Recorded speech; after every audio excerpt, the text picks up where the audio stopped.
नमस्कार बच्चों। तो स्वागत है जय गुरु नर्सिंग क्लास में। देखिए, आज जो मैं वीडियो लेके आया हूँ, ठीक है, ये हमारा कोई टॉपिक रिलेटेड नहीं है। फर्स्ट थिंग मैं आपको क्लियर करवा देना चाहता हूँ, जो आपका जो एग्ज़ाम रिलेटेड मैंने आपका यहाँ पे थोड़ा सा बात करने वाला हूँ। आपका देखिए, ये 15 मिनट्स का, ये 10 टू 15 मिनट्स का आपका वीडियो रहेगा, ठीक है। तो मैं यहाँ पर थोड़ा सा मैं आपके लिए ही बेहतर के लिए वीडियो लेके लाया हूँ वीडियो लेके आया हूँ, लाइक प्री नर्सेट स्ट्रैटेजी के बारे में बात करूँगा, ठीक है। देखिए, मुझे पता है ऑलमोस्ट हमारे पास अभी अगर बोलेंगे तो 1 मंथ है। तो हम लोग ऐसे 1 मंथ में थ्योरी तो पूरा कंप्लीट नहीं कर सकते, बट मैं सबके लिए बोल रहा हूँ, जो लोग टोटली रिवीजन हो गया है और जिनका नहीं भी हुआ है, ठीक है। एज आपको पता है, इस बार का जो वैकेंसी एटलीस्ट आपका 3000 टू 4000 रहने वाला है, ठीक है। सिर्फ नॉर्सेट का बात कर रहा हूँ मैं। बाकी एस जी पी जे या आर एम एल वो तो अलग सब है, ठीक है, उसको साइड में रखिए। मैं सिर्फ और सिर्फ यहाँ मैं नॉर्सेट 6 प्रीलिम्स का बात कर रहा हूँ, ठीक है। मतलब आपको पोस्ट तो सेम रहने वाली है, 3000 टू 4000। तो उसके बेसिस के हिसाब से आपका सिलेक्शन या रैंकिंग जाएगा। तो देखिए, जो वीडियो में मैं पहले बात करने वाला हूँ, लाइक अगर आपने जो भी पढ़ाई किए हो और जो नहीं किए हैं, जो टोटली नहीं किए, मैं उनकी बात नहीं कर रहा हूँ। जो एटलीस्ट 60% कवर अप किए हैं, जो एटलीस्ट 60% कवर अप किए हैं, या जो एटलीस्ट पूरा पढ़ाई मतलब ऑलमोस्ट कंप्लीट किए कर चुके हैं, ठीक है। अगर जो लोग टोटली नहीं पढ़ाई किए होंगे, अभी ही जो लोग मतलब सोचेंगे कि 1 महीने के अंदर मैं सिलेक्शन ले लूँगा, हो सकता है वो लोग ले लेंगे। मैं ऐसा नहीं बोल रहा हूँ कि वो लोग नहीं ले पाएंगे, बट उनका जो रिस्क चांसेस वो ज़्यादा होती है, ठीक है। वो रिस्क चांसेस ज़्यादा इसीलिए है क्योंकि एज एग्ज़ाम पैटर्न चेंज हुआ है, ठीक है। बट कोई कोई कर लेता है। मैं किसी का पर्सनालिटी या तो मैं किसी का मतलब ताकत या जो बोलते हैं ना, लाइक कॉन्फिडेंस के ऊपर मैं किसी का आँच नहीं ला रहा हूँ, या मैं कुछ गिल्टी मतलब लाइक एलिगेशन नहीं लगा रहा हूँ, ठीक है। मैं बस इतना बताना चाहता हूँ। देखिए, जो लोग पढ़ाई कर चुके हो, मैं उन लोगों के लिए वीडियो लेके आया हूँ। पहले देखिए, मैं यहाँ पर टेस्ट सीरीज का कुछ बात किया, ठीक है। सेकंड में मैं कुछ रिवीजन का बात किया। थर्ड में मैं एमसीक्यू प्रैक्टिसेस का बात किया। फोर्थ में जो एग्ज़ाम में आपका, यहाँ पर मैं एग्ज़ाम का ही बात कर रहा हूँ, आप कौन सी क्वेश्चन के ऊपर टारगेट करोगे और आपका क्वालिफाइंग मार्क कितना टारगेट करोगे, ठीक है। ये 5 चीज़ के ऊपर ज़्यादा ध्यान रखना है, ठीक है। फास्टिंग में अगर आपका टेस्ट सीरीज की बात कर रहा हूँ, देखिए, आप अगर कहीं से टेस्ट सीरीज लेके ऑलरेडी रखे हो तो ठीक है, अच्छी बात है, आप वहीं से प्रैक्टिस कीजिए। बट इनकेस आप कहीं से भी अगर टेस्ट सीरीज नहीं लिए हुए हो तो कोई नहीं, आप अगर कोई टेलीग्राम चैनल या तो कोई ग्रुप में जाओगे तो आपको बहुत सारा मिल जाएगा टेस्ट सीरीज। ऐसे मैं पर्टिकुलरली तो प्रीफर नहीं कर पाऊंगा कि कौन सा बेटर है कि क्या है। अगर आप चाहते हो कि मैं आपको कुछ भी मतलब, देखिए फिलहाल अभी तो हम लोग के पास ऐसे टेस्ट सीरीज जैसे एज हमारा आप डेवलप नहीं हुआ है, ठीक है। तो मैं बताना चाहूँगा, अगर आप टेलीग्राम में जाओगे तो वहाँ से कुछ ना कुछ आपको टेस्ट सीरीज का पेपर मिल जाएगा, चाहे वो प्री के हो या मेंस के लिए हो। बट अभी हम जो बात करने वाले हैं वो प्री के लिए बात कर रहे हैं, ठीक है। तो देखिए, अगर टेस्ट सीरीज आप वीकली, अभी से एटलीस्ट वीकली आप 2 बार टेस्ट दीजिए, ठीक है। आप 2 बार टेस्ट दीजिए। जो लोग ऑलरेडी रिवीजन कर चुके हैं या जो लोगों का थोड़ा बहुत भी रिवीजन बाकी है, मैं ये जो आपको जो बता रहा हूँ ना, अगर आप ये स्ट्रैटेजी फॉलो करके गए, मैं आपको 100% दावे के साथ बोल सकता हूँ कि आप आपका सिलेक्शन लेके आ सकते हो। आप आपका सिलेक्शन जो है वो लेके आप आ सकते हो, ठीक है। तो प्लीज़ वीडियो को स्किप मत कीजिए, कंटिन्यू देखिए। फर्स्ट थिंग, आप वीकली 2 टेस्ट देने की कोशिश कीजिए। 2 टेस्ट, आज एक देंगे तो फिर 3-4 दिन के बाद एक दीजिए, ठीक है। आप चाहे कोई भी देखिए, टेस्ट तो पूरा मिक्स टेस्ट, मतलब ऐसा नहीं है कि आप सिर्फ पेडियाट्रिक के अगर पढ़ाई कर रहे हैं तो पेडियाट्रिक, मैं ऐसा नहीं बोल रहा हूँ। एज आपका एग्जाम पैटर्न होता है, ऐसे ही एग्जाम पैटर्न में आपको टेस्ट देना है, ठीक है।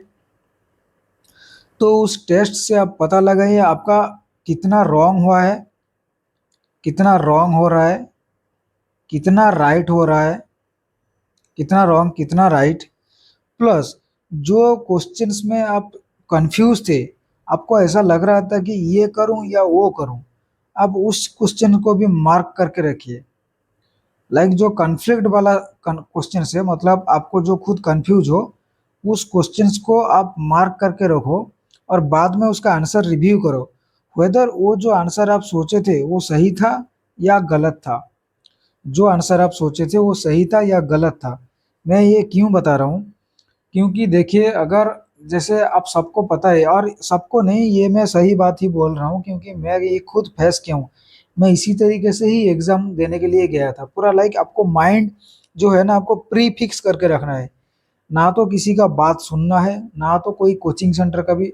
मैं कोचिंग सेंटर का बात नहीं कर रहा हूँ। अगर आपको कोई बोले कि 80 क्वेश्चन अटेंड करना है, भाई कभी मत करो। पहले आप अपना लेवल देखो, आप कि आप कौन सा लेवल में हो। अगर आप 50 में, अगर आपको लग रहा है कि आप 50 का लेवल में हो और 80 क्वेश्चन का टारगेट करोगे, तो मैं गारंटी आप कभी भी, आपका कभी भी सिलेक्शन नहीं होगा। आप अगर 50 का अटेंड करने वाले हो, तो आपको टारगेट हार्डली रखना है कि 60 टू 65, उससे ज़्यादा नहीं रखना है, क्योंकि आपको पता है कि गलत हो जाएगा। तो क्या करना है, सपोज मान लीजिए क्वेश्चंस में, आपको क्वेश्चंस पढ़ने के बाद आपका माइंड में जो पहला आंसर आ रहा है ना, वही आपका आंसर है। आप उसको चेंज मत कीजिएगा प्लीज़, आप उसको चेंज मत कीजिएगा, क्योंकि एज आपको पता है अभी सेक्शन वाइज एग्जाम होने वाला है, आप बाद में भी उसका आंसर चेंज नहीं कर सकते हो। अगर आपको, मैं ये क्यों बोल रहा हूँ, अगर आपका लग रहा है कि नहीं सिर्फ 50 क्वेश्चन ही अटेंड कर पा रहे हो, ज़्यादा नहीं कर पा रहे हो, तब जाके आपको आगे बढ़ना है, अदरवाइज नहीं बढ़ना है। ठीक है। नेक्स्ट जो आएगा, नेक्स्ट ये देखिए, ये टेस्ट सीरीज, ये आपका होमवर्क में, ये मैं जो टेस्ट सीरीज बोल रहा हूँ, ये आप घर में प्रैक्टिस करो। ठीक है। एंड पता लगाओ कि कितना मार्क रह रहा है। पता लगाओ कि कितना मार्क, मतलब माइनस होने के बाद कितना मार्क रह रहा है। ठीक है। फिर नेक्स्ट बात करते हैं एमसीक्यू प्रैक्टिस का, सॉरी रिवीजन का। देखिए रिवीजन मतलब मैं ये बोलना चाहता हूँ, आप कुछ अभी कुछ ऐसा नया चैप्टर या तो कुछ भी नया चैप्टर ओपन मत करो। अगर आपका आप मान के चलिए, अगर आपका कार्डियोवास्कुलर सिस्टम छूट गया है, मैं ऐसा नहीं बोल रहा हूँ कि आप पूरा सिस्टम को छोड़ दो। आप कार्डियोवास्कुलर रिलेटेड जो थोड़ा सा क्वेश्चन है, बस उसको देख लो। लेकिन रिवीजन इन द सेंस, आपको ऐसा नहीं है कि पूरा थ्योरी रिवीजन करना है, क्योंकि अभी अगर आप थ्योरी का रिवीजन करोगे तो आपके पास कभी भी टाइम नहीं होगा एग्जाम कवर अप करने के लिए। ठीक है। तो आप जो भी पढ़े हुए हो उसको ही बार बार थोड़ा सा रिवीजन करने की कोशिश करो।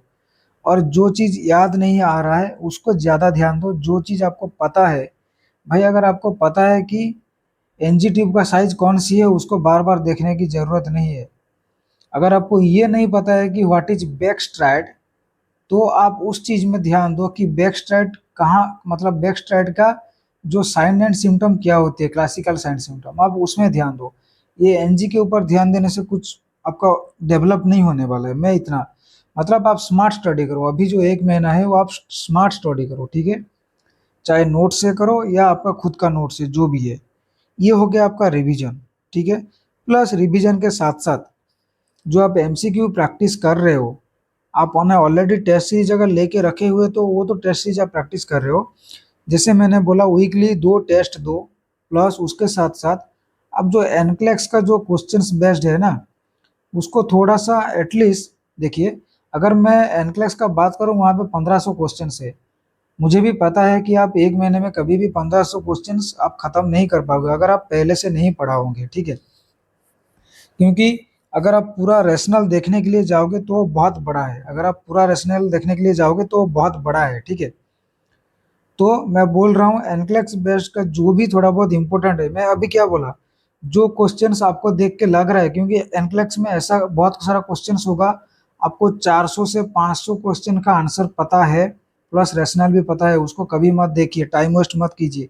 नेक्स्ट जो आपका 1000 क्वेश्चंस रहा ना, आप उसके ऊपर ज़्यादा फोकस दीजिए।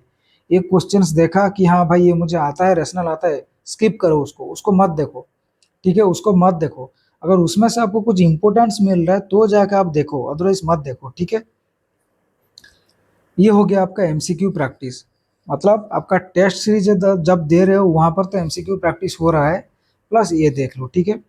नेक्स्ट जो एग्जाम में जो टारगेट क्वेश्चन, मतलब आपका कौन सी क्वेश्चंस के ऊपर टारगेट करोगे। देखो मैं बोल रहा हूँ, जैसे आपको ऑलरेडी पता है कि 5 सेक्शंस में मतलब 18 मिनट्स में आपको 20 क्वेश्चंस अटेंड करनी है। तो देखो मैं पहले से ही बताया था, अगर देखिए आप ऐसा, मुझे पता है एग्जाम के ऊपर आपको ये ध्यान रहेगा कि भाई 18 मिनट है, सिर्फ 18 मिनट, क्योंकि कभी भी 18 मिनट में 20 क्वेश्चंस करना it's impossible, quite impossible, because जो लोग कंटिन्यूअसली किए हैं उनके लिए ठीक है। देखिए अगर 1 लाख एग्जाम दे रहे हैं तो उसमें से सिर्फ ऐसा 2 से 1000 ही होंगे जो अच्छे से पढ़ाई किए हुए हैं। मैं ये सच्ची में बोल रहा हूँ। बाकी थोड़ा सा मिडिल ऑर्डर में है और देन लिस्ट ऑर्डर में आते हैं, ठीक है।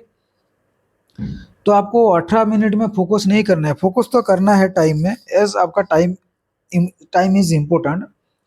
अगर आपको मान लीजिए 20 क्वेश्चन से, आप ट्राई कीजिएगा कि सब जो क्वेश्चन है उसको राइट करने के लिए, जो भी आप क्वेश्चन अटेंड कर रहे हो उसको राइट करने के लिए, चाहे आप 12 क्वेश्चन ही क्यों ना अटेंड करो, लेकिन ट्राई करो कि 12 से 12 राइट करने के लिए, रॉन्ग करने की कोशिश मत करो। हाँ होगा, रॉन्ग होगा, बट मैं बोल रहा हूँ 12 से रॉन्ग हो के आपको हार्डली 2 टारगेट रखना है। अगर आप 2 टारगेट करोगे हर सेक्शन में 10-10 होने से 50 हो रहे हैं भाई, 50 में तो कुछ नहीं होने वाला है।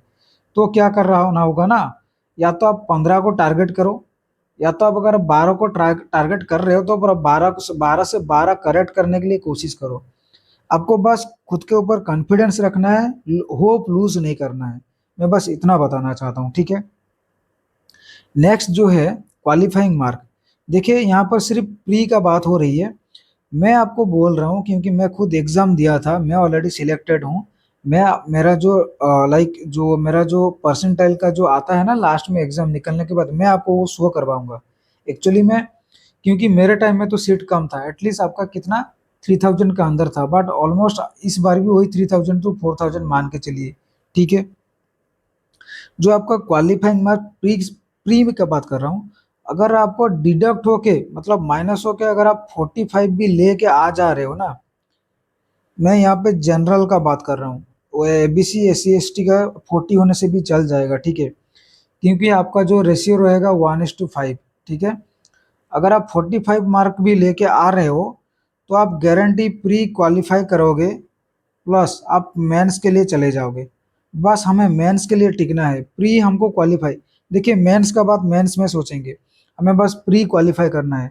अब बस 45 को टारगेट करो, मैं दावे के साथ बोल सकता हूँ कि आप अगर 40 भी रह गया तो आप जाने की जा सकते हो, बट 45 टारगेट करो। अगर 45 टू 50 आप टारगेट कर लिए तो आप प्री में गारंटी क्वालिफाई होकर मेंस के लिए चले जाओगे। ये रहा टोटल जो स्ट्रैटेजी रहा, ठीक है। इससे ज्यादा और कुछ भी आपको नहीं करना, आपको और कुछ भी नहीं करना है। कोई अगर बोले 80 क्वेश्चन अटेंड करना है, मत सुनिए उसका बात। आप क्वेश्चंस देख के आपका अपना स्ट्रैटेजी आप खुद एग्जाम हॉल में बनाइए, ठीक है। मैं यहाँ खुद मेरा रिजल्ट का बात कर रहा हूँ। देखिए मैंने ऑलमोस्ट यहाँ पर 58-68 क्वेश्चन अटेंड किया था, ठीक है। 19 रॉन्ग होने के बाद भी 49 तो टोटल करेक्ट हुआ था। अगर माइनस करेंगे ऑलमोस्ट आपका 6.3 माइनस हुआ था, मतलब मान लीजिए 6 मतलब 43, मतलब आपका 42.7 मार्क के आसपास था, ठीक है। 42.6 टू 42.7, मतलब देखिए मैं तो ओबीसी कैटेगरी की हूँ, ठीक है। मैं होगी ओबीसी कैटेगरी की, ठीक है।